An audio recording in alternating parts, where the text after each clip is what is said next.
কাল ধরে আছেন অধ্যাপক কানুবালা। আমরা জানি যে বর্তমান ক্রাইসিসের সময় আমাদের ঘরে থাকার যে চূড়ান্ত নির্দেশ আছে, চূড়ান্ত আমাদের প্রক্রিয়ার মধ্যে ঘরে থাকার বিষয়টি হচ্ছে একটি গুরুত্বপূর্ণ বিষয়। একেবারেই কাজ না থাকলে যেন আমরা বাইরে না বেরোই। এই অবস্থায় ফ্যামিলি ফিজিশিয়ানসদের কি ধরনের ভূমিকা পালন করা উচিত আমাদের জনগণকে একটা নিশ্চিত জীবন পাশাপাশি দৈনন্দিন কাজ করা এবং আমাদের এই কোভিড ক্রাইসিস থেকে দূরে থাকা, এ ব্যাপারে ছোট্ট করে বক্তব্য রাখার জন্য অধ্যাপক কানুবালাকে আমন্ত্রণ জানাচ্ছি। অধ্যাপক কানুবালা। ধন্যবাদ। আমি ভূমিকায় না যে সরাসরি কথা সময় বাঁচানোর জন্য কথাতে যাচ্ছি, দুটা তিনটা কথা বলবো, বেশি কথা বলার সুযোগ নেই। এক হচ্ছে যে ফ্যামিলি ফিজিশিয়ানরা হচ্ছে front line fighter, soldier, front line. বাংলাদেশে 1 লক্ষের মতন রেজিস্টার্ড ডক্টর আছে, ডাক্তার আছে এর থেকেও বেশি। বিএমডিসি তে 1 লক্ষের মতন রেজিস্টার্ড আছে। Government doctor more or less around 25,000, আর বাকি সবাই নন গভর্নমেন্ট, নন ইনস্টিটিউশন। আমরা ধরে নেই যে প্রায় সবাই ফ্যামিলি মেডিসিন প্র্যাকটিস করে এবং বাংলাদেশে যে ব্যাপক জনগোষ্ঠীকে তারাই সেবা দেয়। তো এখন এদের কাছ থেকে এরা তো ঘরেও বসে থাকতে পারতেছে না, পেশেন্টের কাছেও যেতে পারতেছে না। এই প্রসঙ্গে যাওয়ার আগে আমি আরো দুটা কথা বলতে চাই। এক হচ্ছে যে কারা খুব ভালনারেবল, এই কোভিড-19 ভালনারেবল কারা? দুটা গ্রুপ। এক হচ্ছে যারা অ্যাবভ 50 বছরের উপরে যারা, তারা হচ্ছে ভালনারেবল। আর আরেকটা গ্রুপ হচ্ছে তারা যে কোনো বয়সে উইথ কোমরবিড, তার সাথে অন্যান্য সমস্যা যাদের আছে, তারা খুব ভালনারেবল। এটা একটা ডাটা দিলে আপনারা ভালো বুঝতে পারবেন। আমেরিকার একটা ডাটা আছে যে তাদের অ্যাবভ 60 যত লোক, টোটাল তাদের যত লোক মারা যাচ্ছে, তার ভিতরে 8 in 10 জনের ভিতরে 8 জনের বয়স হচ্ছে 60-র উপরে। বাংলাদেশের ডাটা কি? বাংলাদেশের ডাটাটা ঠিক এরকম না, তবে কাছাকাছি। বাংলাদেশের ডাটাতে বলতেছে অ্যাবভ 60 হচ্ছে 40%, টোটাল যে ডেথ হচ্ছে তার 40% হচ্ছে অ্যাবভ 60। কাজে বয়স একটা বিশাল ব্যাপার, বয়স একটা বিশাল ব্যাপার। এই বয়সটা কিন্তু দুভাবে এফেক্ট করছে। এক হচ্ছে যারা পেশেন্ট এবং যারা ডক্টর। আপনারা যদি দেখেন বাংলাদেশে প্রায় অ্যারাউন্ড 65-70 ডক্টর মারা গেছে। আমি মোটামুটি এদের দেখলাম, এদের ভিতরে বেশিরভাগ হচ্ছে অ্যাবভ 60 এবং বাকি যারা আছে তারা অ্যাবভ 50-র নিচে খুব কম। কাজে এই ধরনের ডাক্তাররাই কিন্তু আপনার মারা যাচ্ছে। পেশেন্টের ক্ষেত্রেও কিন্তু সেরকম। এটা আমাদের খুব ভালোভাবে এটা খেয়াল রাখতে হবে। আর 2 নম্বর হচ্ছে যে কোমরবিডিটির ভিতরে অনেক কিছু আছে, তার ভিতরে কিন্তু আমাদের এই ক্যান্সারটা হচ্ছে কোমরবিডিটির ভিতরে একটা মেইন জিনিস। বিশেষ করে ক্যান্সারের যারা আপনার ট্রিটমেন্ট পাচ্ছে, তারা ইমিউনো কম্প্রোমাইজ, তাদের জন্য খুবই সমস্যা। তাদের চিকিৎসা ছাড়াও তারা বাঁচতে পারবে না, চিকিৎসা নিতে গেলেও তাদের সমস্যা। তো সেসব ক্ষেত্রে আমরা বোধহয় এই ধরনের ওভার টেলিফোন, আবার দেখেন ক্যান্সারের যারা চিকিৎসা দিচ্ছেন সবাই হাই স্যারের মতন অত সিনিয়র না হলেও বাকি যারা, তারাও কিন্তু 60, অ্যাবভ 60, অ্যাবভ 60। কাজেই আমার সাজেশন থাকবে যে তাদেরও অনলাইন, যতটা অনলাইন ভিডিও হইতে পারে, অডিও হইতে পারে, তাদের সাজেশনটা দিলেই কিন্তু পেশেন্ট যথেষ্ট ভালো থাকবে। এই একটা জিনিস। আর একটা কথা আমি একটু জাস্ট টাচ করে তারপরে আমি শেষ করবো, বেশি সময় নেওয়া যাবে না। এর থেকে উত্তরণের উপায়টা কি? আমরা যেহেতু ডাক্তার এবং সায়েন্টিস্ট, উই আর সায়েন্টিস্ট, আমরা সায়েন্সের বাইরে কিন্তু কোনো চিন্তা আমাদের মাথায় আসে না। আমরা সবকিছুই সায়েন্সের ভিতরেই থাকতে চাই। কিন্তু এই উত্তরণের জন্য খুব ক্লিয়ার কাট আপনার রিকমেন্ডেশন বা ক্লিয়ার কাট কথাবার্তা আছে। সেটা হচ্ছে মোর দ্যান 50% এই উত্তরণের উপায় থাকবে পলিটিক্যাল এবং সোশ্যাল। এই পলিটিক্স এবং সোশ্যাল যারা ম্যানেজ করছে তারা হচ্ছে মোর দ্যান 50%, আর অলমোস্ট 50% হচ্ছে সায়েন্টিফিক। কি করবে বা সোশ্যাল কি করবে এটা তাদের একটা ব্যাপার, ওই বড় জিনিসটার ভিতরে আমি যেতে চাচ্ছি না। আমি আমাদের সাইডে থাকি যে সাইন্টিফিক্যালি আমরা কি করতে পারি। এর ভিতরে তিনটা জিনিস। এক হচ্ছে ভ্যাকসিন। এইসব মহামারী থেকে উত্তরণ একটা বড় উপায় হচ্ছে ভ্যাকসিন। ভ্যাকসিনটা খুব চেষ্টা করা হচ্ছে কিন্তু এখনো বের হয় নাই, এই একটা আমাদের শর্টকামিং। 2 নম্বর হচ্ছে মেডিসিন। এই কোভিড-19 এর ডেফিনিট মেডিসিন বের হয় নাই। দুটা একটা যা দেখা যায় তার ভিতর ডেক্সামেথাসিন, এটা ব্যবহার করলে দেখা যাচ্ছে যে আপনার মর্টালিটি কমে কিছু সার্টিন গ্রুপে। এটা আমরা যারা চিকিৎসার ভিতরে আছি তারা এটা আরো ভালো করে আমাদের দেখে নিতে হবে যে কাদের দিব কাদের দিব না। কিন্তু সেটাও কিন্তু এই ভাইরাসের এগেনস্টের ওই চিকিৎসা না। এবং 3 নম্বরে হচ্ছে টোটাল ম্যানেজমেন্ট। এই হাসপাতাল বলেন, এই টেস্ট বলেন, এটা সেটা বলেন, এর ভিতরে এই টোটাল এই যে সায়েন্টিফিক সাইডটা যারা ম্যানেজ করে এর ভিতরে রিসার্চার আছে, ডাক্তার আছে, নার্স আছে। আপনি এইভাবে দেখতে সুইপার পর্যন্ত আরো নিচে যারা আছে সবাই কিন্তু এই টোটাল সিস্টেমের অংশ। তার ভিতর ডাক্তার হচ্ছে একটা পার্ট। ডাক্তারদের ভিতরে 70 অলমোস্ট 70 এরা মারা গিয়েছেন, এই মানে সিনিয়র যারা।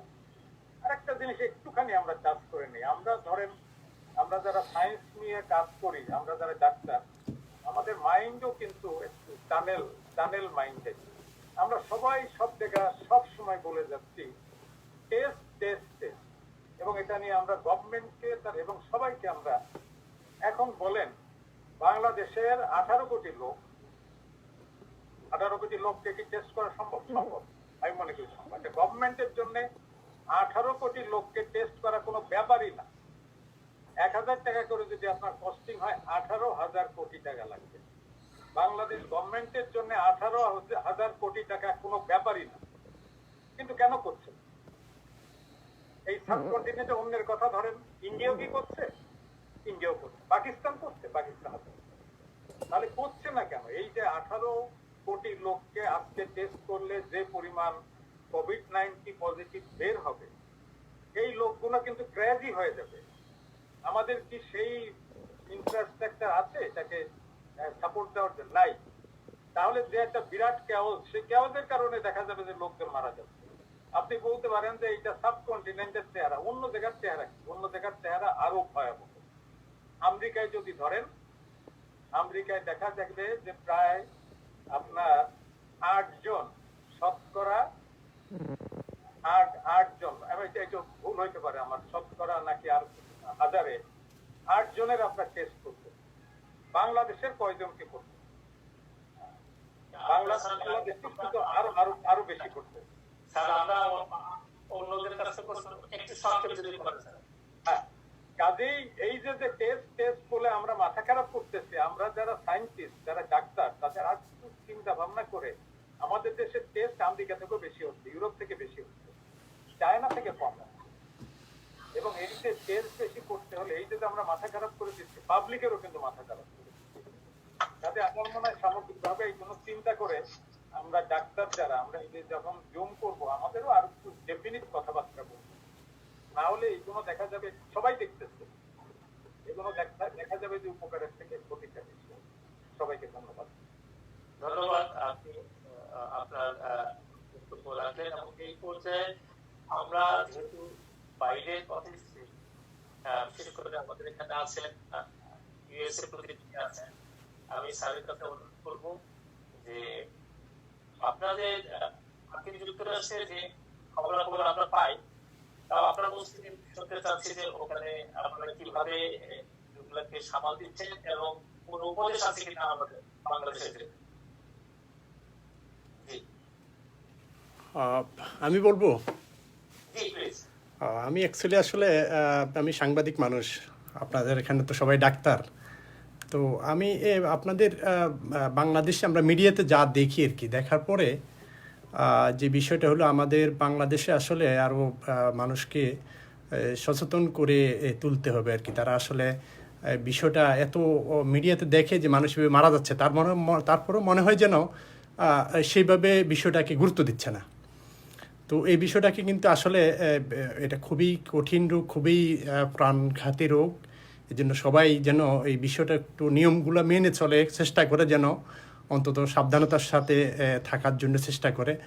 আর বাংলাদেশের যে ডাক্তার ভাইরা যে ভূমিকা রাখছেন সেটা আসলে অনেক, যে আমাদের যুক্তরাষ্ট্রে আমরা দেখেছি যে আসলে যখন বেশি রুগী হয়ে গিয়েছিল তখন কিন্তু হসপিটালেও কিন্তু অনেক রুগী যায় নাই, যেন বা এমনও একটা কথা শোনা গিয়েছিল যে হসপিটালে গেলে আরও করোনা রুগী আরও বেশি আক্রান্ত হয়ে যায়। তো এই জন্য অনেকে কিন্তু যার যখন অনেকে কিন্তু যে আপনারা যে টেস্টের কথা বলছেন, আমরা যে মিডিয়াতে দেখি টেস্টের জন্য বিরাট লাইন দিচ্ছে, মানে এই যে বিষয়গুলো আসলে টেস্ট করার পর রেজাল্টটা কী হবে, টেস্টটা করাইলো পজিটিভ হলো কী হবে। কিন্তু এই জন্য মনে হয় যে টেস্টের থেকে যে বিষয়টা বেশি আমার ধারণা যে সেটা হলো যে যারা এই সিমটমগুলো দেখবে তারা যেন নিজেরা আলাদা থাকে, বাসায় থেকে এই যে বিষয়গুলো রয়েছে যে যেহেতু এখনও করোনা ভাইরাসের ভ্যাকসিন আবিষ্কৃত হয় না, ওষুধ নেই, সেই হিসাবে জ্বরের কন্ট্রোল করার জন্য ডাক্তারদের যে টেলিমেডিসিন সেই সেবাটা নিয়ে বাসায় থাকাটা, একটু আইসোলেশনে থাকাটাই মনে হয় ভালো। কিন্তু যদি টেস্টের জন্য দৌড়ায়, একটা লোক দেখা গেল যে তার সামান্য একটু উপসর্গ আছে, সে টেস্টের জন্য হন্য হয়ে ঘুরছে, কিন্তু এখানে গিয়ে দেখা গেল যে সে আসলে আরও বেশি তার অবস্থা খারাপ হয়ে গেল।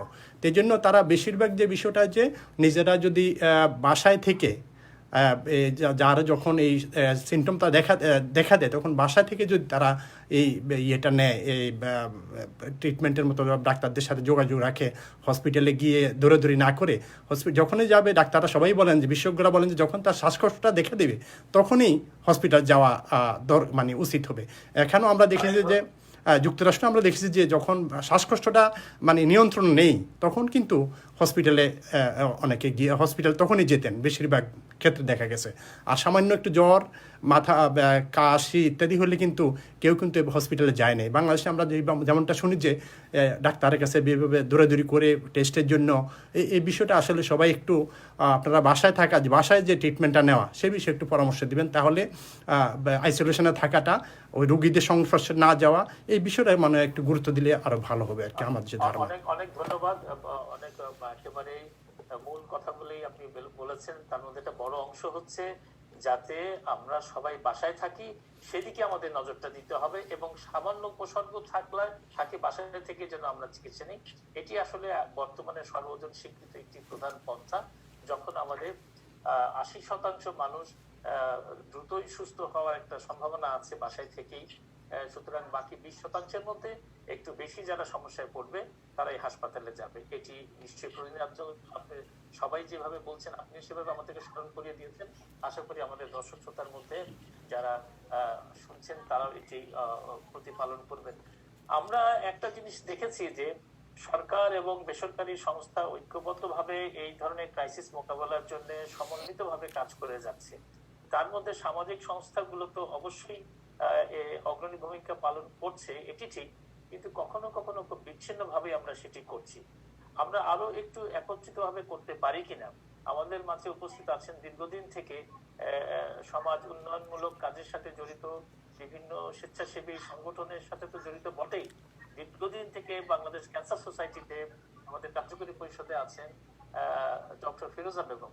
আমি আপনার কাছে একটু জানতে চাইবো খুব অল্প কথায় যে এই পর্যায়ে সামাজিক সংগঠনগুলো, শুধু বাংলাদেশ ক্যান্সার সোসাইটি না, অন্যান্য সামাজিক সংগঠনগুলো যে কাজ করছে, কিন্তু আরো ঐক্যের প্রয়োজন আছে কিনা, যাতে দ্রুত আমাদের লোকজনের প্রতি আমাদের যে লকডাউন বা ঘরের ভেতরে থাকা, এই বিষয়গুলো যেন একটু বেশি নজর দেয়।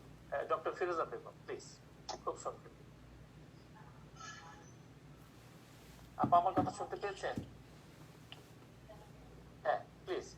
আপনি আপনার মাইক থেকে আনমিউট করা আছে? জি, বলেন বলেন।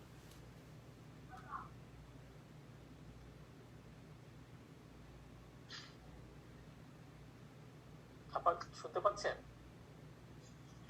হ্যালো হ্যালো, হ্যাঁ হ্যাঁ আপা বলেন বলেন, এখন শোনা যাচ্ছে, বলেন। আমার প্রশ্নটা কি আপনি শোনা শুনছেন? যাচ্ছে? জি, শোনা আমি যাচ্ছে। শুনতে পাচ্ছি।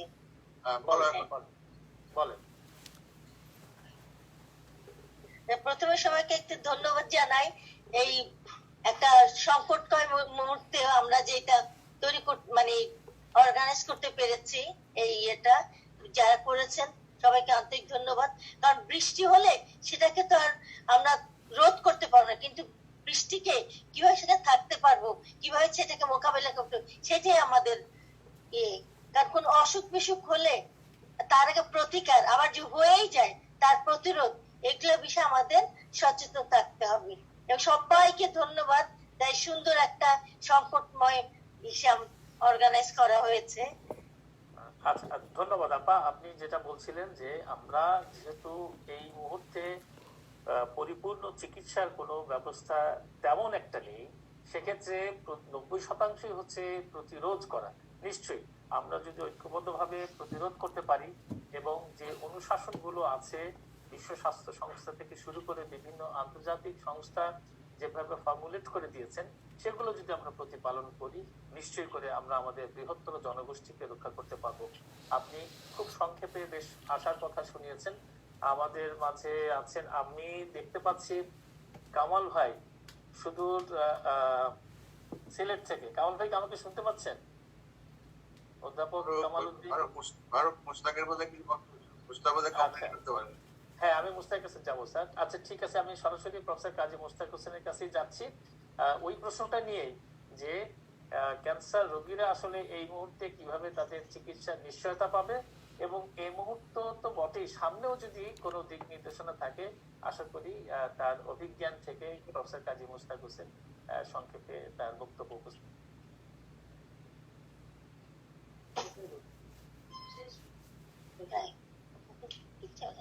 ধন্যবাদ স্যার। আমরা যে বলছিলাম যে আমরা ওখানে যে পরিবেশটা সৃষ্টি করলাম বা আমাদের গাইডলাইনেও এই কথাগুলোই আমরা বলেছি যে কিভাবে আমরা চিকিৎসাটা দেব। এর মধ্যে যখন সমস্ত গাড়ি চলাচল বন্ধ হয়ে গেল, তখন কিন্তু আসলে রোগীদের আশাটাও কমে গেল।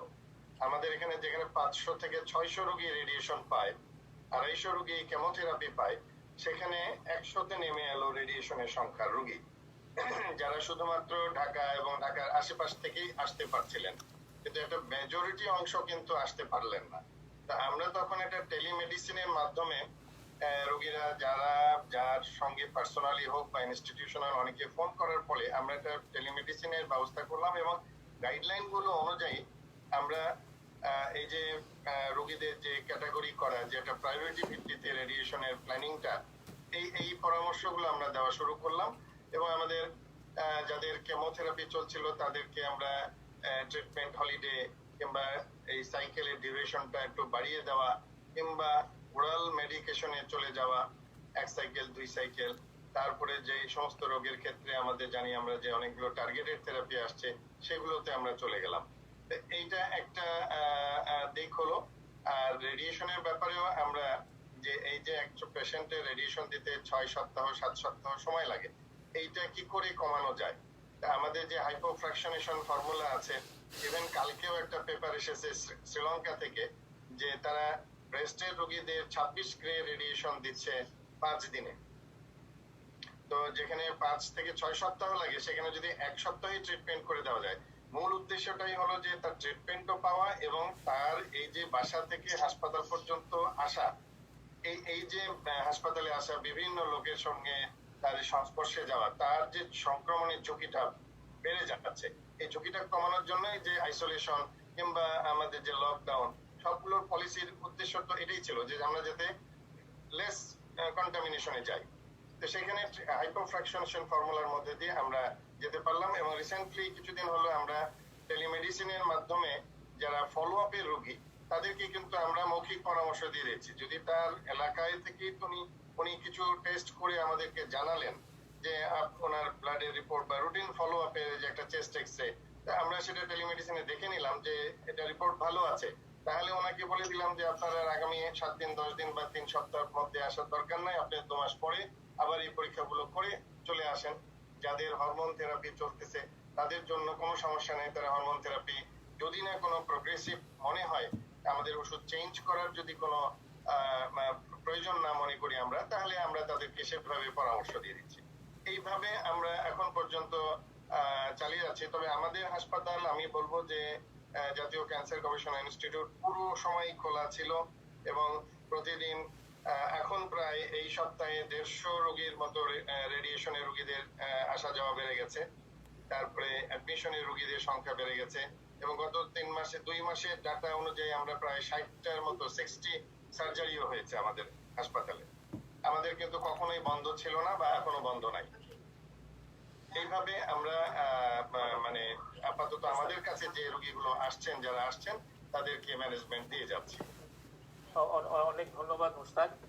আমাদের একটা বিষয় একটু মাথায় রাখা দরকার, এবং আমি আজকে এই সভার মাধ্যমে বাংলাদেশ ক্যান্সার সোসাইটির পক্ষ থেকে আমাদের এইসব চিকিৎসক ভাই বোন যারা এই কোভিডে আক্রান্ত হয়ে সম্মুখে যুদ্ধে থেকে যারা আমাদের কাছ থেকে চলে গেছেন তাদের প্রতি গভীর শ্রদ্ধা জানাচ্ছি, পরিবারের সদস্যদের প্রতি গভীর সমবেদনা জানাচ্ছি। কিন্তু পাশাপাশি একজন চিকিৎসক হিসেবে আমাদের যাদেরকে আমরা হারিয়েছি, আমাদের একটু ভাবা উচিত কিনা যে কেন আসলে আমাদের চিকিৎসকরা বেশি আক্রান্ত হচ্ছেন এবং মৃত্যুর দিকে চলে যাচ্ছেন। এটি যদি চলমান থাকে তাহলে আমরা কি আমাদের এই যোদ্ধাদেরকে সাহসের সাথে কাজ করার জন্য আমরা কি পাবো কিনা। আমি আবারও প্রফেসর মুশতাক আপনার কাছেই আমি খুব দুটি কথাই যদি বলেন যে এর থেকে আসলে উত্তরণের পথ কি, কোথাও কি কোনো ভুল হচ্ছে কিনা, নাকি কোনো ব্যবস্থাপনার মধ্যে কোনো ত্রুটি আছে, যদি কাজী মুশতাক হোসেন আপনি বলেন। জি স্যার, জি থ্যাংক ইউ স্যার। এখানে স্যার আমার কাছে যেটা এখন এই ধরনের অভিজ্ঞতা তো আসলে আমাদের কারো ছিল না। আমরা প্রতিদিনই নতুন নতুন অভিজ্ঞতার মধ্যে দিয়ে শিখছি। তো যে তথ্যগুলো বাইরের দেশ থেকে আসছে সেখানে দেখেন স্যার যে ডাক্তাররা বা নার্স যারা সরাসরি রোগীর চিকিৎসায় যাচ্ছেন তাদের আমাদের ডাক্তারদের একটাই মাত্র পিপিই দেওয়া হয়েছে সারাদিন, একটা N95 মাস্ক পরে এবং সেটা লিউকোপ্লাস্ট দিয়ে আটকিয়ে 8 ঘন্টা বা 12 ঘন্টা একজনের পক্ষে কতটা কষ্টকর। আচ্ছা, সেটা তো একটা গেল ডাক্তারের কষ্ট, কিন্তু এই যে ডনিং ডফিং, তারপরে হচ্ছে যে ডাক্তাররা এক গেট দিয়ে ঢুকবে আরেক গেট দিয়ে বের হবে, এন্ট্রি এবং এক্সিট, এই জিনিসগুলো কিন্তু আমাদের মেইনটেইন হচ্ছে না। ডনিং ডফিং এর ব্যাপারটা যে পিপি কিভাবে পড়বে, সুষ্ঠুভাবে পড়া এবং খোলা। কালকেও একজন অনলাইনে বলছিলেন যে ঢাকা মেডিকেলের ওই ডফিং এর জায়গায় ওই ওপেন মেঝেতেই তারা খুলে ফেলেছে, পিপিটা খুলে রেখে দিচ্ছে। তাহলে তো ওই রুমে যারা যাচ্ছে বা যে নার্স যাচ্ছে জানাতে অজানাতে তারা কিন্তু কন্টামিনেটেড হয়ে যাচ্ছে। এই দিকগুলো কিন্তু আমাদের মানে হয়তো পিপি পাচ্ছি আমরা, কিন্তু পিপি ম্যানেজমেন্টটা ঠিক হচ্ছে বলে আমার কাছে মনে হচ্ছে না। এখানে আমাদের জোর দিতে হবে স্যার। এটা একটা গুরুত্বপূর্ণ বিষয় আপনি বলেছেন যে ডনিং ডফিং এর ব্যাপারটার মধ্যেও হয়তো ত্রুটি থাকতে পারে। হ্যাঁ, আচ্ছা, আরেকটা জিনিস একটু যদি বলি যে আপনারা আরো ভালো বলতে পারবেন যে এই পিপি পরে একটা নির্দিষ্ট সময় পর্যন্ত যদি আমরা না থাকি, মানব দেহের যে অনেক তো ওইসব বিশেষ করে আমাদের ওয়াশরুমে যাওয়া সেই বিষয়গুলো কিন্তু খুব গুরুত্বপূর্ণ। এটা কি আমরা নির্দিষ্ট করে দিয়েছি কিনা যে ম্যাক্সিমাম কতটুকু পর্যন্ত আমরা থাকতে পারি? কারণ আপনি জানেন যে এই সময় যদি আমি মাস্ক খুলে ফেলি কিংবা আমি যদি আমার পিপি খুলি তাহলে আবার কিন্তু করা খুব মুশকিল। তো এতে কি আপনারা নির্দিষ্ট করে দিতে পারেন যে আসলে 3 ঘন্টা বা 4 ঘন্টার বেশি অবস্থায় কাজ করা উচিত না? আমাদের আমি একটু বলে নিই স্যার যে আমাদের হাসপাতালটা কিন্তু এখনো কোভিড হাসপাতাল না, আমরা ক্যান্সারের রোগীদের ট্রিটমেন্ট করছি। তো কিন্তু আমাদের এখানে অনেক রোগী আসছেন যারা হয়তো অ্যাসিম্পটোমেটিক, কারণ আমাদের হাসপাতালে এ পর্যন্ত 27 জন ডাক্তার এবং স্টাফ, বিভিন্ন নার্স এবং অন্যান্য স্টাফরা মিলে 27 জন কিন্তু আক্রান্ত হয়েছে। আচ্ছা, এই জন্য আমরা পরবর্তীতে যেটা করলাম সেটা হলো যে একটা ইয়েলো জোন বা একটা ওয়ার্ড করলাম,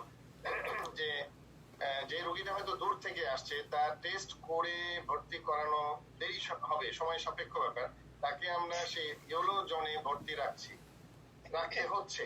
যে আমি বললেই একটা রোগী 7 দিন প্রতিদিন ঢাকার বাইরে থেকে তার পক্ষে আসা সম্ভব না, তা আমরা সেই ওয়ার্ডে ভর্তি রেখে তার টেস্টের জন্য আমরা পাঠাচ্ছি। এবং এই সময়ে আমরা যেটা বললাম যে তাকে পুরোপুরি পজিটিভ ধরে নিয়েই আমাদের ডাক্তাররা যেন অ্যাটেন্ড করে, তারপরে সে যদি নেগেটিভ রিপোর্ট আসে তাহলে সে নর্মাল গ্রিন ওয়ার্ডে চলে গেল, আর যদি সে পজিটিভ রিপোর্ট আসে তাহলে তাকে আমরা পজিটিভ হাসপাতালে পাঠিয়ে দেব। এইটা একটা ব্যাপার ছিল। আর যেটা আরেকটা স্যার কি জানো, ওই যে সময় আমি কতক্ষণ পর্যন্ত সময় বা হ্যাঁ, ডিউটিতে রাখবো মানে এই কি যে অবস্থা? পিপিই পরে থাকা, এখানে আমি আমাদের যে সমস্ত ছেলেপেলে আমাদের ঢাকা মেডিকেলের রেডিওথেরাপি বিভাগের যে জুনিয়র ডাক্তাররা, তারা কিন্তু এখন কোভিড ইউনিটে ডিউটি করছে। চলে গেছে। তো তাদেরকে কাছ থেকে আমি যেটা শুনেছি, তাদেরকে ডায়াপার পরে যেতে বলা হয়েছে। Right, right. তাদেরকে ডায়াপার, অ্যাডাল্ট ডায়াপার পরে যেতে হয়েছে, যে মাঝখানে তার ওয়াশরুমে যাওয়ারও কোনো সুযোগ নাই। এটি কিভাবে হতে পারে? একজন ডাক্তার 8 ঘন্টা বা যার নাইট ডিউটি, সে 12 ঘন্টা ডিউটি করবে, সে একটা পিপিই পরেই ডিউটি করবে? জি মোশতাক, এই যে এই কথাটাই যে আমাদের মধ্যে একটা বিভ্রান্তি কিন্তু আছে, যারা বিশেষ করে আমাদের সাংবাদিক মহল কিন্তু আমাদের অনেক সহযোগিতা করেন, অনেক পজিটিভ নিউজ দেন, কিন্তু এই যে টেকনিক্যাল ইস্যুগুলো কখনো কখনো তারা না জানার কারণে অনেক সময় বিভ্রান্তিকর তথ্য দিয়ে আমাদেরকে কিন্তু জনগণের মুখোমুখি করে দিচ্ছেন। আমার মনে হয় আমরা যে যেখানে আছি সেখান থেকে যদি এই জিনিসগুলো তাদের কাছে ক্লিয়ার করে দিই, তাহলে কিন্তু তথ্যগুলো ঠিক মতো, বিশেষ করে আমাদের সাংবাদিক ভাই আছেন ইউএসএ থেকে, উনি নিশ্চয়ই স্বীকার করবেন যে এই তথ্যগুলো যদি আমরা খুব পারফেক্টলি যদি দিতে পারি তাহলে ভুল বোঝাবুঝি হবে না। আমি আরেকটা বিষয়ের দিকে যেতে চাচ্ছি। এই কোভিড ক্রাইসিসের সময় আমাদের ফ্রন্টলাইন যোদ্ধা, চিকিৎসক থেকে শুরু করে আমাদের পুলিশ বাহিনী, সেনাবাহিনী, স্বেচ্ছাসেবক বাহিনী, স্থানীয় সরকার কর্তৃপক্ষের সাথে যারা আছেন, রাজনৈতিক নেতা কর্মী, প্রত্যেকেই কিন্তু ব্যবস্থাপনার মধ্যে একটা চাপের মধ্যে পড়ে যাচ্ছেন। এই চাপটি হচ্ছে মানসিক চাপ। আর সর্বসাধারণ যাদেরকে আইসোলেট করে ঘরের মধ্যে থাকতে হচ্ছে, কিংবা নিয়ন্ত্রিত জীবনের মধ্যে থাকতে হচ্ছে, কিংবা একটা আশঙ্কার মধ্যে যে মৃত্যু আসছে বুঝি এরকম একটা অবস্থা, বা কখন আমাদের এই ক্রাইসিস চলে যাবে, এক ধরনের মানসিক পীড়নের মধ্যে কিন্তু আছি। এবং এই থেকে কোন রকম চাপ সহ্য করা কিংবা চাপ থেকে বেরিয়ে আসার জন্য কোনো নির্দেশনা বা কোনো উপদেশ দেবেন কিনা, আমাদের মধ্যে উপস্থিত আছেন আমাদের শ্রদ্ধেয় স্যার। আমি খুব অল্প কথায় আমি আমার হাইসারের কাছ থেকে জানতে চাচ্ছি যে এই যে একটা সর্বগ্রাসী মানসিক চাপের মধ্যে আছি, সেখান থেকে বেরিয়ে আসার জন্য আপনার কোনো উপদেশ আছে কিনা স্যার? শ্রদ্ধেয় স্যার, খুব অল্প কথায় স্যার। ধন্যবাদ। কারণ এটার ব্যাপারে আমাদেরকে একটা চিন্তা করতে, আমি যেটা প্রথমে বলছি, এটা আল্লাহর দেওয়া একটা আযাব। এখানে সূরা আল ইমরানে 145 নম্বর আয়াতে আছে, কোন প্রাণী আল্লাহর অনুমতি ছাড়া মরতে পারে না। মরার চিন্তা আমাদেরকে শেষ, মরাটা হলো আল্লাহর হাতে। আল্লাহ যখন কখন নেবেন না নেবেন তার ইচ্ছা, তার চিন্তা। আমাদেরকে যেটা বলে যেতে হবে, আমাদের এখন যেটা করতে হবে সেটা হলো যে কদিন আমরা মরি নেই, এই কদিন আমরা কিভাবে চলবো সেইটা আর কি। সঠিক পথে চলতে হবে, যেটা বললাম আগে। পরিষ্কার পরিচ্ছন্নতা হইল মেন জিনিস। পরিমাণে ইমানের অঙ্গ একটা বলা হয়, এবং প্রত্যেকটা ধর্মে বলা আছে পরিষ্কার পরিচ্ছন্ন দেহ মনের পরিচ্ছন্নতা, পবিত্রতা বজায় রাখতে পারলে আমাদের অসুখ বিসুখ থেকে আমরা নিজেকে রক্ষা করতে পারবো। আশা করি কোভিডের ব্যাপারে একই ব্যাপার হবে। তাদেরকে শুধু বলা হচ্ছে শুধু হাত ধো, সাবান দিয়ে হাত ধো, মুখে হাত দিও। এটা একটা হাস্যকর ব্যাপার লাগে আমার কাছে। মুখে হাত না দিয়ে আমার কেমন কাছে তারা যদি শুধু হাতই দেবো তাহলে তো হবে। সেই কারণে বললাম যে আমাদের ওজন পদ্ধতিগুলি ছিল, এটা আমার প্রত্যেক ধর্মের ভাই বোন ইউজ করতে পারে। গলাটা নাকটা পরিষ্কার রাখা, ভালো গরম পানি দিয়ে গোসল করা, এই জিনিসগুলো করতে পারলে আমার মনে হয় আমরা করতে পারবো। যে মারা যাচ্ছে যারা 5% মতো বোঝা যায়, খুব খারাপ ধরনের। বিশেষ করে রেসপিরেটরি ডিস্ট্রেস যখন হয়, প্রথম দিকে তো অল্প অল্প হয়, সেই সময় যদি ভালো মতো ইনহেলেশনটা করা যায় তাহলে কিন্তু অনেকখানি হয়তো জানো আমাদের ডক্টর ভাস্কর চক্রবর্তী, তার হয়েছিল। আর যখন ওই শ্বাসের কনসেন্ট্রেশন করতে আসে তখন বললাম তুমি তাড়াতাড়ি করে এই ইনহেলেশন করা শুরু করো। সেটা তো ইনহেলেশন করতে করতে আরাম লাগছে। ওই যখন কনসেন্ট্রেশন কমে সেই সময় আমরা যদি ইনহেলেশনটা রেগুলার করতে পারি তাহলে ইনশাআল্লাহ হয়তো আর পারবে না। ধন্যবাদ স্যার। এক মিনিট একটু বলতে চাচ্ছিলাম। আচ্ছা মুস্তাক, যে আমরা গ্লাভস পরছি, আমরা মাস্ক পরছি, নাক এবং মুখ ঢাকছি, কিন্তু জীবাণু কিন্তু চোখ দিয়েও ঢোকে। পোর্ট অফ এন্ট্রি কিন্তু 3টা। তো এখানে চোখ কিন্তু চশমা যারা আমরা ইউজ করছি তাদের একটা মিনিমাম একটা প্রোটেকশন হলেও ওভারঅল প্রোটেকশন কিন্তু হচ্ছে না। রাইট। আর যার জন্য ফেস শিল্ডটা মোর ইম্পর্টেন্ট আমার মনে হয়। এটা একটা। আর একটা স্যার মাস্ক গ্লাভস পরে আমি হয়তো ভাবছি যে আমি গ্লাভস পরেছি, আমি কন্টামিনেশন হবে না, ভাইরাস আমার হাতে থাকলো, কিন্তু এই গ্লাভসটাই তো আমার জামা কাপড় চশমা যখন আমি ধরছি এটা কিন্তু আরো বেশি মনে হয় ক্ষতিকারক। এটা একটা বিবেচনা বিষয়। তার থেকে হাত ধোয়া বা স্যানিটাইজার ইউজ করাটা বোধহয় বেশি স্বাস্থ্যসম্মত হবে। এই দুটো বলতে চেয়েছিলাম স্যার। না, thank you professor Mushtaq, Thank you, sir. যথার্থই বলেছেন। আমাদের মাঝে উপস্থিত আছেন বাংলাদেশ ক্যান্সার সোসাইটির সম্মানিত মহাসচিব doctor S M Abdur Rahman. আমি জনাব রহমানের কাছে একটু জানতে চাচ্ছি যে বিভিন্ন স্বেচ্ছাসেবী সংগঠন যেমন এই কোভিড ক্রাইসিসে তাদের ভূমিকা পালন করছে, কখনো কখনো সেই ভূমিকা রাষ্ট্রের সাথে যুক্ত হচ্ছে, কখনো কখনো ইন্ডিভিজুয়ালি আমরা সেই কাজগুলো করছি।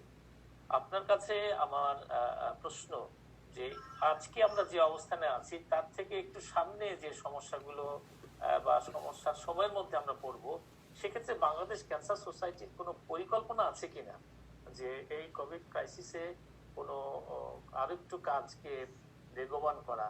যদি 2-1 মিনিট আমাদেরকে একটু আলোকপাত করতেন জনাব এস এম আব্দুর রহমান। আপনার এই মাইক্রোফোনটা একটু আনমিউট করে দেন।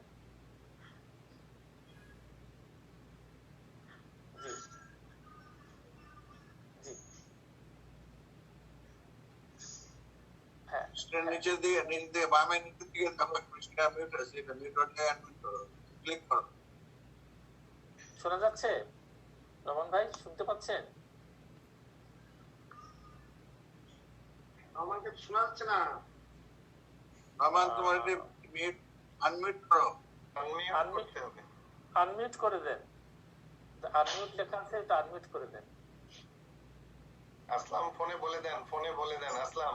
আচ্ছা, আমরা আসলাম ফোনে রাজু আসো নাকি? রাজু আসো কেন? ফোনে বলে দেন। রাজুকে দেখা দাও। রাজু বলে দাও, আমরা আরেকটা ইয়েতে যাচ্ছি। আচ্ছা সিরাজ ভাই, আমি এই প্রশ্নের উত্তরটা আমি আমাদের সভাপতি প্রফেসর মোল্লা ওবায়দুল্লাহ পাখির কাছ থেকে জানতে চাচ্ছি। টাইম কতটুকু আছে মুস্তাক? 5 minute 45 second. হ্যাঁ স্যার, 2 মিনিটে শেষ করেন। প্রফেসর মোল্লা ওবায়দুল্লাহ বাকি, আপনাদের কোনো কর্মসূচি যদি 2 মিনিটে বলেন, একদম 2 মিনিট। শুরুতে আমি বলেছিলাম যে বাংলাদেশ ক্যান্সার সোসাইটি শুরুতেই এই বলাই এই মহা দুর্যোগে অনেক সতর্কতার সাথে চলে আসছে। এখন আমরা বেশি ইনভেস্ট দিচ্ছি, যেটা আমরা আমাদের কথাই আছে যে আমরা ডিস্টেন্স মেনটেন করবো, 3 ফিট কিংবা 6 ফিট বলা বিদেশে। আমরা এটি করতে যে এখন সারা পৃথিবীতে লাইভ জুম কিংবা লাইভ ফেসবুকে চালু হয়েছে। আমরা দেখছি অলরেডি আমরা 3টা ফেসবুকে লাইভ জুম করেছি, আজকে 4র্থতম। এবং আমরা এটা এরপরে আসবে সাবজেক্ট ওয়াইজ করোনার সাথে রিলেশন, ক্যান্সারের বিভিন্ন সাবজেক্ট, যেমন ব্রেস্ট ক্যান্সার, বিভিন্ন এই ধরনের থাকবে সাজেশনমূলক, সতর্কমূলক। তারপরে আসবে কমিউনিটি, যেমন আমাদের ফ্যামিলি মেডিসিন, আমাদের তরফে কানু আছে। এরকম বিভিন্ন নিয়ে আমরা প্রায় প্রতি সপ্তাহে আমরা যাচ্ছি। আমাদের মাঝে যে ইউএসএ থেকে নিউ ইয়র্কে আমাদের সাকাত ভাই আছে, উনিও এই এখন কিন্তু ওনার ওখানে রাত 2টা বাজে, উনি আমাদের সাথে সংযুক্ত আছেন, এই জন্য আমরা ওনাকে ধন্যবাদ জানাই। তা আমরা এই জুম যেটা বলে ভিডিও কনফারেন্স বলি, যেটা জুম লাইভ বলি, এটার সাথে সাথে আমাদের সশরীরে আমাদের পেশেন্ট যেটা আমাদের গাইডলাইন মেনটেন করে বাংলাদেশ এবং আমরাও বাংলাদেশ ক্যান্সার সোসাইটিও কিন্তু আমরা একটা উদ্যোগ নিয়েছি, একটা গাইডলাইন ওইভাবে কিভাবে করা যায় সবকিছু সমন্বয় রেখে, এটা আমরা হাতে নিয়েছি। এবং রুগীদের ইনভাইটেশন থাকবে। আমরা যারা গরিব রুগী, আমি দেখেছি ক্যান্সার সোসাইটি আমাদের এই লকডাউনের সময় জন্য একটা রুগী ক্যান্সার ট্রিটমেন্ট পেত কেমোথেরাপি আইসিআর আন্ডারে, কিন্তু 3 মাস কেমোথেরাপি না নিতে সে ঠিক ছিল। নেওয়ার পরে দেখলাম যে সে আসছে পুরো বিস্ফোরা নিয়ে। এই যে কেসগুলো, তাই না, এটা আসলে এই ধরনের ইমার্জেন্সি যে আমাদের গোলাম মুস্তাক শুরু মিলে বলতে যে আমরা এখানে ইমার্জেন্সি কোনটা, এটা যাচাই করবো কোনটা লেট আসলে হবে, আর 2 সপ্তাহ 1 মাস পরে আসলে হবে। এইভাবে আমরা এখানে বিবেচনা করে আমাদের স্কুল অব্যাহত রাখতে চাই। এবং এবং এই করোনার তো কোনো ঠিক নাই। যেমন গত কয়েকদিন আগে আমাদের বললো গ্যাব্রিয়েল মহাসচিব WHO, উনি বললেন যে কয়েক যুগ থাকবে। তাই কয়েক যুগ থাকলে জীবনকে তো স্তব্ধ করা যাবে, মানে এই স্তব্ধ যাতে না হয় সেই প্রচেষ্টার সাথে আমরা আমাদের চিকিৎসা অব্যাহত রাখবো। অনেক ধন্যবাদ স্যার। আপনি যেটা বলছেন যে আমরা যদি মোদ্দা কথা হচ্ছে যে এই ক্রাইসিসের সাথে নিজেদেরকে মানিয়ে নিয়ে আমাদের সমস্ত কর্মসূচি পরিচালনা করতে হবে। অত্যন্ত ধন্যবাদ। আমি আমাদের অনুষ্ঠান প্রায় শেষের দিকে চলে আসছি, তবে দু একটা কথা একটু বলা বোধহয় ভালো। সেটি হচ্ছে আমরা আমাদের জাতীয় পর্যায়ে আমরা দেখেছি যে আমাদের চিকিৎসক সমাজ, বিশেষ করে চিকিৎসক এবং স্বাস্থ্যকর্মী যারা আছেন তারা অত্যন্ত ভালনারেবল অবস্থায় আছেন। আমরা মনে হয় বাংলাদেশ ক্যান্সার সোসাইটির পক্ষ থেকে এবং অন্যান্য সংগঠনের স্যার আমি একটু বলি, রমন ভাই আসছেন। হ্যাঁ, যারা মারা গেছে রমন ভাই 1 মিনিটে বলেন, 1 মিনিট। আচ্ছা, আমি প্রথমে with due respect hi sir বলতেছি, স্যার যেটা বলছেন এটা খুবই সত্যি কথা। 100 বছর পর পর আল্লাহর তরফ থেকে এরকম গজব আসে, আমরা অত্যন্ত খারাপ হয়ে গেছি। যাই হোক, এটা মানে আর বেশি বাড়াচ্ছি না। সমন্বয়হীনতা, উদাসীনতা বিভিন্ন রিমোট ভিলেজ এরিয়াতে এই করোনা ভাইরাস ছড়িয়ে পড়েছে এবং ধ্বংসযজ্ঞ শুরু করেছে।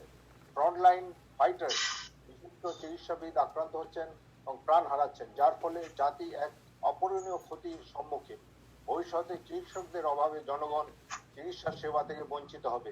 মন্ত্রণালয় থেকে মিথ্যা আশ্বাসে অর্থাৎ মিথ্যা প্রস্তুতির অপপ্রচার মাননীয় প্রধানমন্ত্রী ও জনগণকে বিভ্রান্ত করেছে, ফলে যা হবার তাই হয়েছে, অর্থাৎ কোনো প্রতিরোধ নাই। করোনা গ্রামে রমন ভাই ঠিক আছে, অনেক ধন্যবাদ। আপনি যে বিষয়টার উপরে আলোচনা করছেন, না শুনেন, আমাদের শেষ করতে হবে, পরে আবার আপনার আমরা যেহেতু মোস্তাক বললাম সরবরাহ এখনো 25% স্বাস্থ্যসেবকরা পায়নি। তারপরে টেস্টিং, তারপরে আরেকটা জিনিস হলো পকেট লকডাউন, এটা সমস্যার সমাধান করে নাই। আরেকটা ব্যাপার যে সমস্ত হাসপাতালে করোনা ভর্তি করে এখন নন কমিউনিকেবল ডিজিজ, সময় নাই তো, হাতে সময় নেই। হ্যাঁ, রমন ভাই অনেক ধন্যবাদ। আপনি যে জিনিসটি তুলে নিয়ে এসেছেন তার মধ্যে একটা বড় গুরুত্বপূর্ণ বিষয় হচ্ছে আমাদের চিকিৎসক সমাজ বেশি ক্ষতিগ্রস্ত হচ্ছে। আমাদের দাবি থাকবে, আমরা হয়তো আস্তে আস্তে দাবিগুলো করব যে সরকারের কাছ থেকে প্রতিশ্রুত প্রণোদনা যেন ঠিক মতো তারা পায়, এবং বিশেষ করে আমি মনে করি আমাদের এই যারা শহীদ হয়েছেন কাজ করতে যে কোভিড যোদ্ধা হিসেবে রাষ্ট্রপতি পদক যেন তাদেরকে দেওয়া হয়, এই দাবিগুলো আমরা তুলবো। নিজেদের পক্ষে যারা এই করোনা ক্রাইসিসের সময় সামনে থেকে যুদ্ধ করছেন তাদের যে সার্টিফিকেট, এই সার্টিফিকেটটা নিয়ে যেন তাদের প্রমোশনের জন্য বিবেচনা করা হয়। এই বিষয়গুলো আমরা আস্তে আস্তে সামনে যখন আমাদের আরো আলোচনা হবে সেই আলোচনায় আমরা নিয়ে আসবো। এবং অবশ্যই আমরা দেখছি